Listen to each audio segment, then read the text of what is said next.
moment of your day? So it's always a good moment when someone gives me the opportunity to speak about my work. In everyday life, you don't often get the chance. It's always nice to be heard. So, when I get my hands on a good piece of design, that's really the best part of my day. Can you tell us a little bit about your background?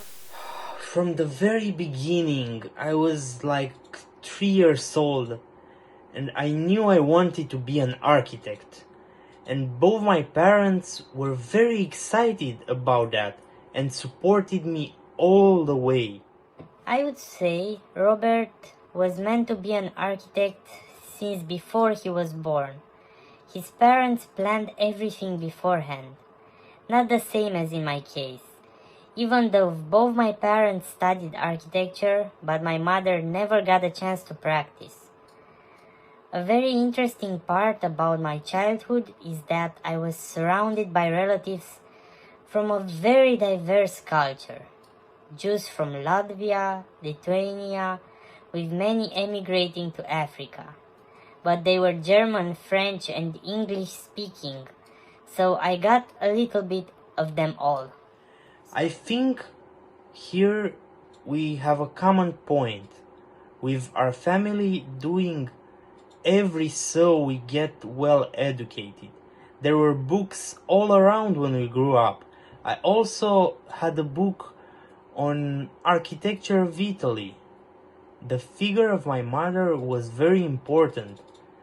She came up from a very poor Italian family of immigrants, but she managed to self-educate and she inspired me a lot. How did your first encounter look like? He was there as a visiting professor for 1 semester, and he was living in a little house on Sampson Street.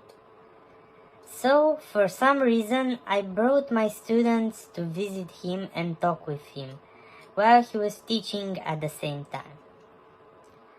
I think that I had seen him before, and he'd asked me, "What happened to Robert?"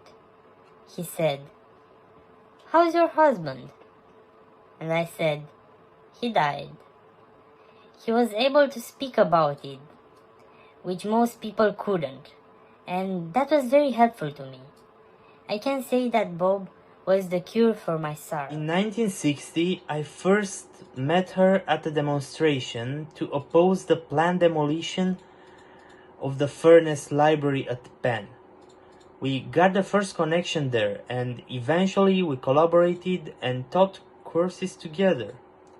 The library was later restored by our firm. I remember that we first had dinner with Bonnie and Dave Crane, and after that I started inviting her out for dinner.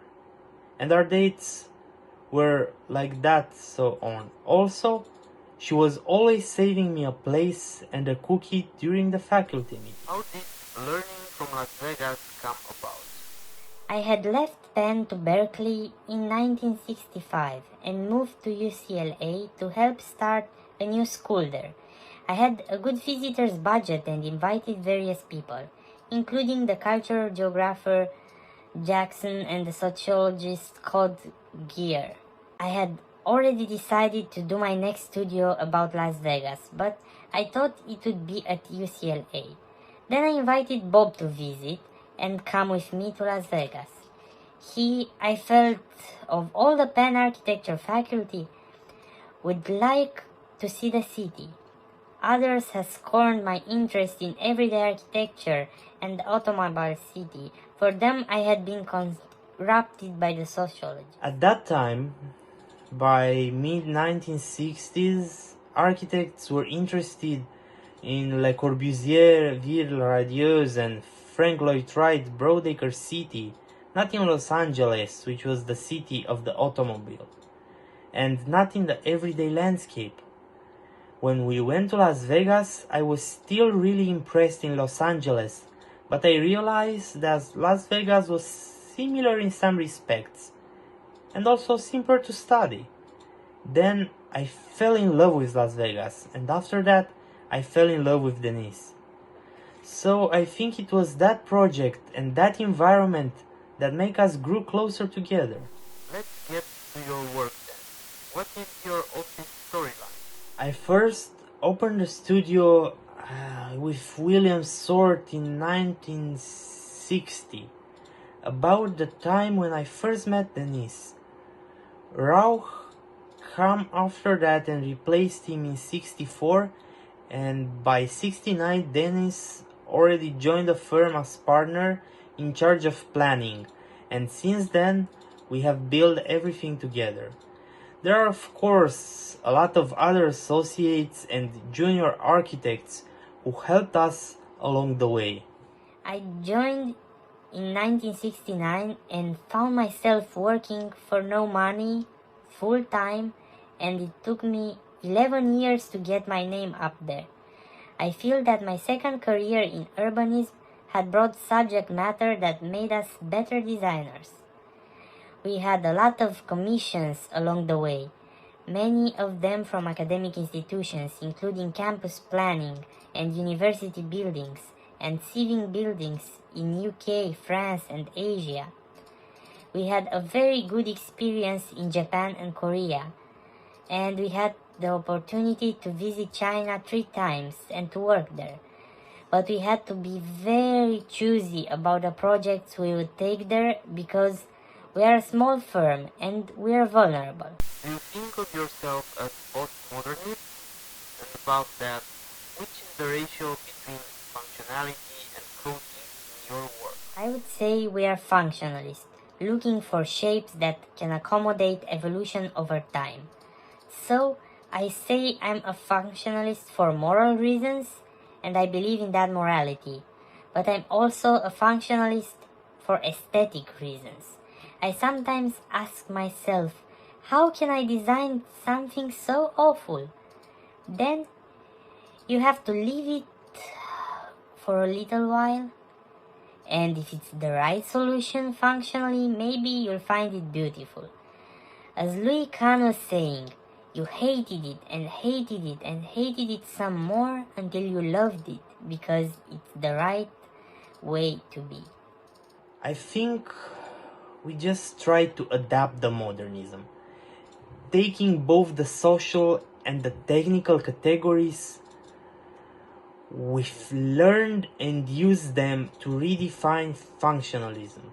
We like to say nowadays that form accommodates functions. Architecture is space, but it is also shelter. One of our latest books also talks about architecture as science and systems. I like elements which are both hybrid rather than pure, compromising rather than clear, distorted rather than straightforward. All in all, going behind the ugliness of a good solution might help you be a better artist. Can you tell us a little bit about the colors that you use for your project? Yes, that was the case of Venturi house, where I first chose a very light gray that my mother also liked as a color. Then I heard that, I think it was Marcel Breuer that said once that you should never use green as a color at the outside of the house. And my immediate reaction was, I'm going to change the house color to green. And I think above all this, the house was enormously understood as being a postmodernist one. Misunderstood, you mean? Oh, yes, that, misunderstood. She's always right, especially when I miss something and she's there to make it right. How often do you draw? I do draw. I draw as part of a dialogue between myself and the pen and myself and my assistant. The kind of drawing I do pull the design out of the conditions, the neighborhood, the context, its landscapes, activities and systems, and those of our projects as given in the program. During design development and documentation, a team works on the project and Bob and I continue by critiquing and redlining computer drawings. It's an art and it calls for experience in both the choice and display of information. People do it, not computers. but the attributions are often depersonalized. Stop. And I really think you can tell a powerful story about architecture just with one drawing. How did you deal with failure and mistake along the way? I wouldn't call it a failure, but more a misunderstanding. I think it's inevitable that you are often misunderstood if you're being complex and contradictory. Very often you go into an interview and the decision has already been made. No matter what you say or how you act, you don't get the job. Our vision and our decisions have harmed us in terms of getting a lot of work and being a big practice. But I don't think I would do it differently. On the other hand, there is the problem that we're maybe not as smooth and good as being salesmen. But again, that's the way it is.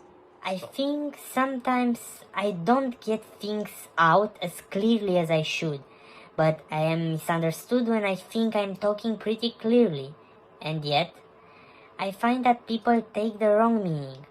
Whenever we did make a mistake, and it's a mistake I will admit to and justify.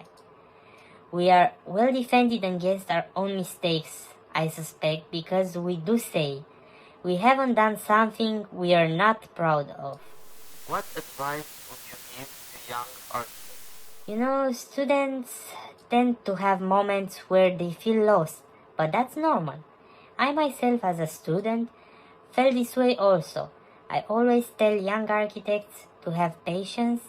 Eventually your work will grab you and take you on your path. You will be doing what you want to do without realizing. Advice to socially concerned architects: keep your eye for social evil, not the degradation of taste of the masses, and your energy for the difficult task of finding ways to put your skills where your heart is. I always remind people that being an architect is a difficult life. Don't become one unless you're absolutely sure you want to be one. And then you have to give it everything you've got. We hope in the future that our vision on this architecture that accommodates flexibility will then be able to accommodate the future in almost any direction it goes.